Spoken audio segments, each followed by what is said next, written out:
teman-teman, jumpa lagi bersama dengan saya, dengan Janto Sringon. Kali ini kita akan membahas bersama-sama dari judul yaitu Berani Memberitakan Injil. Ya, sebelum itu mari kita bersatu di dalam doa. Bapa yang baik, kami sangat mengucap syukur dan berterima kasih atas kasih-Mu, kebaikan-Mu di dalam hidup kami. Kami mau merenungkan firman Tuhan bersama-sama. Kami menyerahkan hidup kami, totalitas hidup kami akan menyerahkan kepada Tuhan yang penuh kuasa. Haleluya. Amin. Ya teman-teman, hari ini kita bahas tentang berani memberitakan Injil, teman-teman. Roh Kudus mengusir takutku.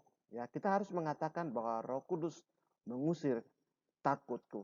Yaitu teman-teman bisa melihat Kisah Para Rasul 4 ayat 29 dan sampai dengan ayat yang ke-31. Dan Efesus pasal 6 ayat 19 sampai dengan ayat yang ke-20. Pemberitaan Injil adalah pekerjaan Roh Kudus dan tanggung jawab orang percaya. Roh Kudus memberikan kuasa, keberanian, kekuatan, dan perkataan yang benar atau hikmat. Orang percaya taat pada pimpinan Roh Kudus, doa hidup, tertib, disiplin, atau bersiap selalu memperlengkapi diri, sabar menderita, dan menunaikan pemberitaan Injil. Roma 1 ayat 16 sampai dengan ayat yang ke-17. Mengapa seorang Kristen takut untuk memberitakan Injil? Ya, mengapa seorang Kristen itu takut untuk memberitakan kabar baik itu? Teman-teman yang saya kasih di dalam nama Tuhan Yesus Kristus, yang pertama orang Kristen adalah takut untuk dianiaya. Yang kedua adalah takut untuk ditolak dan dimusuhi oleh teman-teman, oleh siapapun, oleh orang yang di setempat itu untuk dimusuhi kepada kita. Yang berikutnya adalah takut, tidak tahu mau ngomong apa, nggak ada persiapan seperti itu. Takut hidupnya tidak layak atau sering kita hidup di dalam keberdosaan, maka kita mau memberitakan kebenaran firman Tuhan, kita menganggap kita tidak layak seperti itu.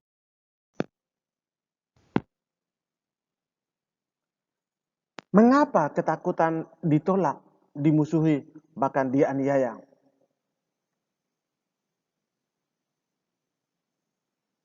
Matius 10 ayat 28 di sana mengatakan bahwa dan janganlah kamu takut kepada mereka yang dapat membunuh tubuh, tetapi yang tidak berkuasa membunuh jiwa. Takutlah terutama kepada Dia yang berkuasa membinasakan baik jiwa maupun tubuh di dalam neraka. Artinya kita tidak perlu takut kepada manusia. Yang kita takuti adalah Tuhan yang menciptakan langit dan bumi, dan Tuhan menciptakan saya, Tuhan menciptakan Anda, dan Tuhan menciptakan segalanya itu. Kita harus takut kepada Tuhan. Manusia itu kita bukan takut, tetapi kita menghargai satu dengan yang lain. Filipi 1 ayat 29, sebab kepada kamu dikaruniakan bukan saja untuk percaya kepada Kristus, melainkan juga untuk menderita. Untuk itulah kita dipanggil untuk melayani Tuhan. Untuk itulah kita menderita untuk Tuhan. Sekali lagi, sebab kepada kamu dikaruniakan bukan saja untuk percaya kepada Kristus, ya, bukan percaya kepada Kristus saja, tetapi melainkan juga untuk menderita. Kita dipanggil untuk menderita. Kita dipanggil untuk menderita demi pelayanan. Kita menderita untuk demi orang-orang yang ada di luar sana. Kita dipanggil untuk demi orang-orang yang tidak mampu. Yaitu kita harus memberitakan firman Tuhan. Mau dan sabar menderita jika dalam pemberitaan Injil kita harus menderita. Orang Kristen, orang percaya harus menderita untuk memberitakan keselamatan itu. Yang pertama adalah menghadapi ketakutan ditolak atau dimusuhi bahkan dianiaya. Adalah tidak selalu memberitakan Injil diikuti dengan penganiayaan Yesus. Ya. Tidak selalu memberitakan Injil diikuti dengan penganiayaan Yesus. Perempuan Samaria atau Petrus, Cornelius, Paulus, Lydia. Pemberitaan Injil melalui persahabatan umumnya tidak mengalami permusuhan dan aniaya. Mengapa ketakutan ditolak, dimusuhi, bahkan dianiaya, teman-teman?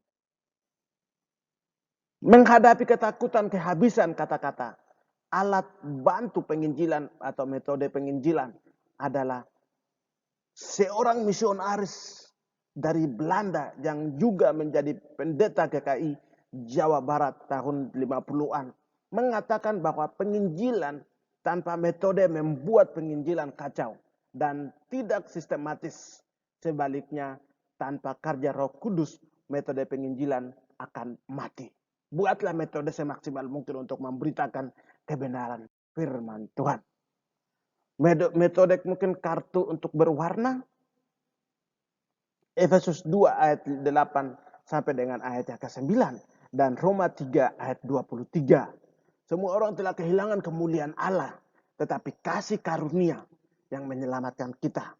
Maka tugas kita adalah untuk memberitakan kebenaran firman Tuhan itu. Kepada siapapun dia harus kita memberitakan kebenaran firman Tuhan. Karena itulah tugas kita untuk memberitakan kabar baik itu. Yohanes 3 ayat 16, karena begitu besar kasihnya yang menyelamatkan kita. Kasihnya yang memberikan pengharapan kepada kita. 1 Korintus 5 ayat yang ke-17. Efesus pasal 5 atau Efesus pasal 4 ayat yang ke-15. Yang ketiga adalah menghadapi ketakutan hidup yang tidak layak. Masih sering kita hidup di dalam keberdosaan di dalam kehidupan kita.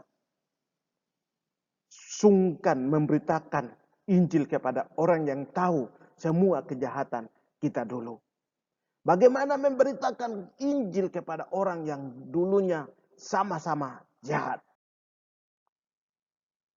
Bertobat dan menanggalkan beban dosa hidup tertib, disiplin.